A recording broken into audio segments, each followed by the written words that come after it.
بسم اللہ الرحمن الرحیم۔ میرا نام ایڈوکیٹ تجمل۔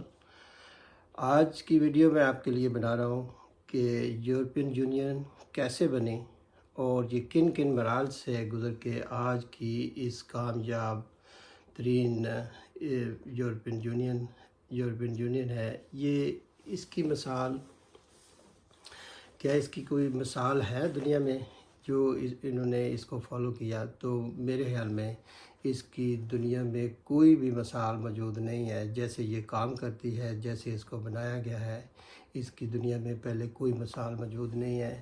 اور نہ ہی یہ یونین جو ہے یہ ایک ڈیموکریٹک الائنس ہے، نہ یہ یونین مکمل طور پر ڈیموکریٹک ہے، نہ یہ یونین مکمل طور پر ڈکٹیٹرشپ ہے۔ اس میں مختلف ادارے مختلف طریقوں سے کام کرتے ہیں۔ مثال کے طور پر اس میں کمیشن جو ہے وہ ایک نان ڈیموکریٹک ادارہ ہے جو یورپین یونین کا سب سے بڑا ادارہ ہے، جو کہ یورپین یونین کے لیے قانون سازی کا آغاز کرتا ہے۔ گو کہ آغاز جو ہے وہ کمیشن میں ہوتا ہے، لیکن اس کی اپروول جو ہے وہ یورپین پارلیمنٹ دیتی ہے۔ تو اس طرح یہ نان ڈیموکریٹک پیپلز جو ہے، جو اس کے بیوروکریٹس ہیں، وہ اس قانون کو شروع کرتے ہیں اور اس کی جو اپروول ہے وہ یورپین پارلیمنٹ سے لی جاتی ہے۔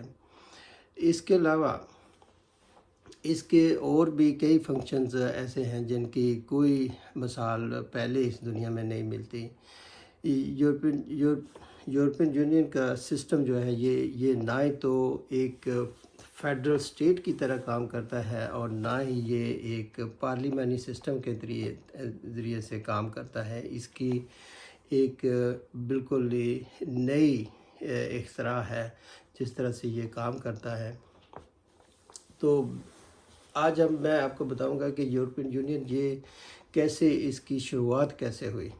تو یورپ میں ورلڈ وار 2 لڑی گئی، جس نے یہ ورلڈ وار 2 1941 سے 1945 تک رہی۔ 4 سالہ یہ جنگ اتنی تباہ کن تھی کہ اس نے یورپین ممالک کے بیشتر ممالک کو تباہ و برباد کر دیا۔ لاکھوں لوگ اس میں جو ہے وہ لقمہ اجل بن گئے اور یورپ میں بہت سے ممالک کے انفراسٹرکچر مکمل طور پر تباہ ہو گئے۔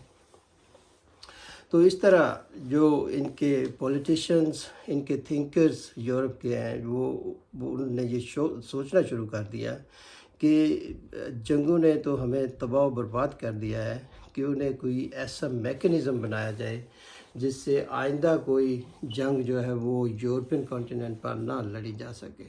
تو اس طرح ایک فرینچ پولیٹیشین اور ان کے وزیر خارجہ رابرٹ شومین، اس نے ایک پرپوزل پیش کی کہ اس نے پرپوزل جو ہے وہ بیسیکلی تو سب سے پہلے جرمنی کو پیش کی کہ ہم جو ہے نا ہماری جو 2 انڈسٹریز ہیں، کول اور سٹیل انڈسٹری کو ایک آزاد سپرا نیشنل ادارے کے طور پر گورنمنٹ سے جس کا کوئی تسلط نہ ہو آزاد کر دیتے ہیں، تاکہ اس میں جو یہ انڈسٹری جو جنگوں کے لیے جنگی ساز و سامان بناتی ہے، گولہ بارود بناتی ہے، وہ کوئی ملک اب جو ہے نا وہ جنگوں کے لیے استعمال نہ کر سکے۔ تو اس طرح جرمنی نے سب سے پہلے اس کو جو ہے نا وہ ایکسیپٹ کر لیا، لیکن اس کے ساتھ ساتھ انہوں نے جو دیگر دوسرے ممالک تھے ان کو بھی یہ پروپوزل پیش کی۔ تو اس طرح یہ 1958 میں 6 ممالک نے اس پروپوزل کو ایکسیپٹ کر لیا۔ ان 6 ممالک میں جو ہیں وہ جرمنی ہے، فرانس، بیلجیم، نیدرلینڈ، لکسمبرگ اور اٹلی۔ ان 6 ملکوں نے یہ آپس میں معاہدہ کر لیا کہ ہماری جو سٹیل اینڈ کول انڈسٹری ہے اس کو ہم ایک سپر نیشنل آرگنائزیشن کے تحت آزاد کر دیتے ہیں، اور کوئی بھی ملک جو ہے وہ اس کو اپنی مرضی سے جنگوں کے لیے ساز و سامان نہیں بنوا سکتا، اسپیشلی جو ایسی جنگیں جو یورپین کانٹیننٹ پہ لڑی جا رہی ہوں ان کے لیے سامان وہ ان سے نہیں لے سکتا۔ تو اس طرح 1951 میں ایک جو ہے نا ان 6 ملکوں کے درمیان ٹریٹی سائن ہوئی، اور اس ٹریٹی کا مقصد یہی تھا کہ جو ایک تو اس کی اکنامک کوآپریشن ان اداروں کی، اور ایک دوسرا یہ تھا کہ ان ملک یہ جو اسٹیل اینڈ کول انڈسٹری ہے یہ کوئی بھی جنگی سامان بنا کے دوسرے ملکوں کو پرووائڈ نہیں کرے گا۔ تو اس طرح سے یہ آغاز ایک لمیٹڈ کوآپریشن سے آج کی ایک بہت بڑی یونین جو ہے جس میں 27 ملک آج شامل ہیں، وہ اس طرح واضح وجود میں آ گئی، اور یہ بڑی کامیابی سے یہ اب جو ہے آج تک چل رہی ہے۔ گو کہ اس میں سے ایک ملک جو برٹن نے اپنے آپ کو اس میں سے نکال لیا ہے، لیکن پھر بھی یہ 27 ملک بڑی کامیابی سے اس کو چلا رہے ہیں۔ سو ان سارے ملکوں نے اپنی اپنی جو ایک خود مختاری ہوتی ہے اس کو کسی نہ کسی حد تک اب سرنڈر کیا ہے، اور اپنے کوآپریشن کے لیے، اپنی کامیابی کے لیے، اپنے دفاع کے لیے، اپنی خارجہ پالیسی کے لیے، اور اپنی زراعت کے لیے، اور دوسرے جو محکمے ہیں ان کے لیے اپنی جو سوورنٹی ہے وہ اس کو سرنڈر کیا ہے، اور ایک یورپین یونین کی شکل کو تشکیل دیا ہے۔ تو اس طرح 1951 میں اس کی بنیاد جو ہے وہ رابرٹ شو میکر جو ایک فرینچ پولیٹیشین تھا اس نے رکھی تھی، اور بعد میں رابرٹ شو میکر کو 1958 میں اس کو فادر آف دی یورپ بھی کہا گیا، اور اس کی پرپوزل کے دن جو 9 مئی 1951 کو اس نے دی تھی، اس کو یورپ ڈے کے طور پر آج بھی منایا جاتا ہے۔ تو اس طرح اس کی پہلی کامیابی کے بعد 1957 میں انہی 6 ملکوں نے 2 اور معاہدے بھی آپس میں کیے، جن میں ایک معاہدہ ہے یورپین اکنامک کمیونٹی اور دوسرا معاہدہ ہے اٹامک انرجی کمیونٹی۔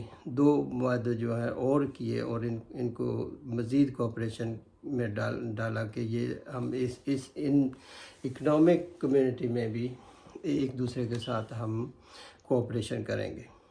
اس کے علاوہ 1958 میں یورپین پارلیمنٹ کی بنیاد رکھی گئی۔ یورپین پارلیمنٹ میں اس وقت تک کوئی ڈیموکریٹک نہیں تھا، کوئی بھی یورپین پارلیمنٹ میں جو نمائندگی تھی وہ 6 ملکوں کی تھی، اور یہ بالکل بھی الیکٹڈ پیپل نہیں ہوتے تھے، بلکہ سلیکٹڈ، ہر گورنمنٹ، ہر ملک اپنے سلیکٹڈ پیپل جو ہے نا وہ یورپین پارلیمنٹ میں بھیجتی تھی۔ 1960 میں انہوں نے ایک اور معاہدہ جو ہے نا وہ آپس میں کیا، تو اس معاہدہ یہ تھا کہ فری ٹریڈ ایسوسیشن بنائی گئی۔ فری ٹریڈ ایسوسیشن میں 10 ملکوں نے شرکت کی، اس میں جو ہے Norway, Denmark, Portugal, Sweden, Switzerland اور برطانیہ بھی شامل تھا۔ گو کہ یہ ملک جو ہے، یہ 4 ملک، یہ پہلی جو ان کی معاہدے تھے ان میں شامل نہیں تھے، لیکن ان نے فری ٹریڈ معاہدے میں ان کو شامل کر لیا۔ اس طرح 1968 میں ایک کسٹم یونین جو ہے نا وہ کریٹ کی گئی۔ کسٹم یونین کریٹ کرنے کے بعد 6 ملکوں نے آپس میں یہ معاہدہ کیا کہ جو بھی ہماری کسٹم ڈیوٹیز ہیں، جو سامان 6 ملکوں کے درمیان جو ہے امپورٹ اور ایکسپورٹ ہوگا، اس میں کوئی کسٹم ڈیوٹی جو ہے نا وہ نہیں لگائی جائے گی۔ 1973 تک یہ 6 ملک ہی اس یونین کے ممبر تھے، اور اس وقت تک اس کو یورپین یونین کا نام نہیں دیا گیا تھا، بلکہ یہ ایک اکنامک کوآپریشن کے طور پر ہی چل رہی تھی۔ 1973 میں 3 اور ملکوں نے اس میں شمولیت اختیار کی، جن میں ڈنمارک، آئرلینڈ اور انگلینڈ ہے۔ کیونکہ 1968 اور 1970 میں بھی انگلینڈ نے بھرپور کوشش کی کہ اس کو بھی اپنی جو یونین ہے اس میں شامل کیا جائے، لیکن اس وقت کے فرینچ پریزیڈنٹ نے دونوں دفعہ اس کو انگلینڈ کی اپلیکیشن کو ریفیوز کیا کہ وہ ہم اس کو انگلینڈ کو شامل نہیں کریں گے، لیکن 1973 میں اس پریزیڈنٹ کے جانے کے بعد، فرینچ پریزیڈنٹ کے جانے کے بعد انگلینڈ کو یورپین یونین تو اس وقت نہیں تھی، اس یونین میں شامل کر لیا گیا۔ 1979 میں یورپین پارلیمنٹ کا فرسٹ ڈائریکٹ الیکشن ہوا، جو اس کے ممبرز ملک تھے اس وقت 9 ملک تھے جن کا آپس میں کوآپریشن تھی، ان میں یورپین پارلیمنٹ کے ڈائریکٹ الیکشن ہوئے اور وہ ڈائریکٹ الیکٹڈ پیپل جو ہیں وہ یورپین پارلیمنٹ پہ پہنچے۔ 1986 میں 2 اور ملکوں نے اس یونین میں شامل ہوئے، وہ ہے اسپین اور پرتگال۔ اصل میں جو یورپین یونین کا آغاز، جس کو یورپین یونین آج کی یورپین یونین کہتے ہیں، اس کا جو نقطہ عروج یا جس کو ایک پراپر یورپین یونین کہتے ہیں، وہ 1992 میں ہوا، اور جس کا اس معاہدے کو جو ہے وہ ماسٹرچ ٹریٹی کہتے ہیں، یہ نیدرلینڈ کے شہر میں ہوا تھا، اور اس کے بعد اس کا نام جو ہے نا وہ یورپین یونین رکھ دیا گیا تھا۔ 1993 میں ایک سنگل مارکیٹ کا بھی آغاز ہوا تھا۔ سنگل مارکیٹ میں یورپین یونین اس وقت جو تک یورپین یونین وہ بن گئی تھی، اس میں 4 قسم کی 4 فریڈمز جس کو کہتے ہیں وہ دی گئی تھیں اس معاہدے میں۔ 4 فریڈمز میں شامل ہے free movement of peoples, free movement of trade, free movement of free movement of capital and services اس میں شامل تھیں۔ تو اس طرح اس یورپین یونین میں جو ہے وہ اس فری موومنٹ آف پیپلز کو انٹروڈیوس کیا گیا، جو کہ آج کے millions and millions of people جو ہے نا اس کو انجوائے کر رہے ہیں، جو ایک ملک سے دوسرے ملک میں جانا چاہیں اور جہاں بھی رہنا چاہیں، جہاں بھی سیٹل ہونا چاہیں وہ سیٹل ہو سکتے ہیں۔ تو اس طرح جو ہے یہ فری موومنٹ آف پیپل جو ہے نا وہ اسٹیبلش کی گئی۔ 1995 میں 3 اور ملکوں نے بھی اس یونین میں شمولیت اختیار کی، ان میں آسٹریلیا، فن لینڈ اور سویڈن ہیں۔ 1995 میں 7 ملکوں کے درمیان ایک جو ہے فری ٹریول زون بنایا گیا، جس کو شینجن ایریا بھی کہتے ہیں۔ شینجن ایک لکسمبرگ کا ایک چھوٹا سا ٹاؤن ہے، اس کے نام سے یہ معاہدہ کیا گیا، اس جگہ پہ معاہدہ کیا گیا، اور اس معاہدے کا نام بھی شینجن ایگریمنٹ رکھا گیا۔ تو اس طرح یہ 7 ملکوں سے آغاز ہوا، اور آج تقریباً 27 ملکوں میں یہ شینجن فری ایریا جو ہے نا وہ آج موجود ہے۔ 1999 میں یورو کا آغاز ہوا، لیکن اس 1999 میں جو یورو کا آغاز ہوا وہ صرف ایک ڈیجیٹل کرنسی کے طور پر استعمال ہوتا تھا۔ وہ اس وقت تک نہ ہی تو نوٹ تھے اور نہ ہی اس وقت تک کوئنز جو ہے نا وہ جاری کیے گئے تھے، بلکہ یہ 2002 میں یورو نوٹس اور کوئنز جو ہے نا وہ شروع کیے گئے، اور 12 ملکوں میں اس کو لانچ کیا گیا۔ 12 ملکوں نے اس کو اپنی کرنسی کے طور پر جو ہے وہ اختیار کیا، اور اس طرح یورو ایک یورپین بڑی اسٹرانگ کرنسی کے طور پر دنیا میں سامنے آئی، اور اس میں ٹریڈ جو ہے نا وہ شروع کی گئی۔ 2004 میں اصل جو ایکسپینشن جو یورپین یونین میں جو بہت بڑی ایکسپینشن ہوئی، جو بہت سے ملکوں نے یورپین یونین میں شمولیت اختیار کی، وہ ہے 2004 میں ایسٹرن جو یورپین ممالک نے 10 ایسٹرن یورپین ممالک نے یورپین یونین میں شمولیت اختیار کی، اور اس طرح اس کی تعداد جو ہے وہ کافی 22 اور 24 کے قریب پہنچ گئی۔ جنوری 2007 میں یورپین یونین میں بلغاریہ اور رومانیہ نے شمولیت اختیار کی، اور 2013 میں جو سب سے آخری ملک جو یورپین یونین میں شامل ہوا وہ تھا کروشیا۔ کروشیا کے شامل ہونے سے یورپین یونین کے ممالک کی تعداد جو ہے نا وہ اس وقت 28 ہو گئی تھی، اور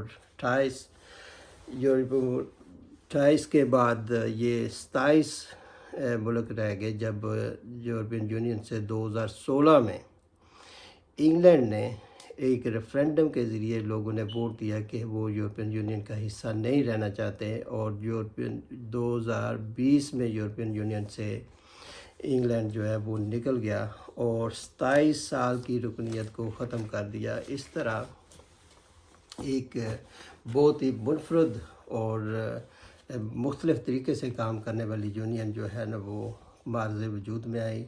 مجھے امید ہے کہ آپ کو یہ ویڈیو پسند آئی ہوگی۔ اس کے علاوہ میں آئندہ آنے والی ویڈیوز میں آپ کے لیے بہت سی اور یورپین یونین کے ممالک کے بارے میں بھی آپ کو انفارمیشن دوں گا۔ ان کے تقریباً ہر ملک کے 5 ویزوں کے بارے میں انشاءاللہ آپ کو بتاؤں گا کہ وہ کون سے ویزے ہیں، اور وہ ویزے آپ کیسے اپلائی کر سکتے ہیں اور ان سے کیا بینیفٹ لے سکتے ہیں۔